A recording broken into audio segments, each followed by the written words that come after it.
2026 թվականի ապրիլի 27-ի որոշումը։ Այսպես, Վարշավի դատական խորհուրդը քննելով արդարության նախարարի միջնորդությունը Արարատի և Վայոց-Ձորի մարզերի առաջին այցանի ընդհանրության դատարանի դատավոր Ռուբինե Հաթոյանին կարգապահական պատասխանատվության ենթարկելու հարցի վերաբերյալ որոշեց բավարարել։ Արարատի և Վայոց-Ձորի մարզերի առաջին այցանի ընդհանրության դատարանի դատավոր Ռուբինե Հաթոյանին հայտարարել նկատողություն։ Որոշումը ուժի մեջ է մտնում հրապարակման պահից և վերջնական է։ Միաժամանակ տեղեկացվում է, որ Վարշավի դատական խորհրդի անդամներ Անահիտ Աբրամյանը, Արմենուհի Հարությունյանը, Երանուհի Թումանյանցը և Կարեն Թումանյանը կիրառվող կարգապահական ուժի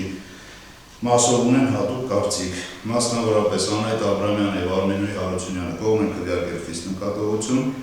իսկ Երանուհի Թումանյանցը և Կարեն Թումանյանը էական կարգապահական խախտման հիմքով լիազորությունների դադարեցում ուժի տեսակի։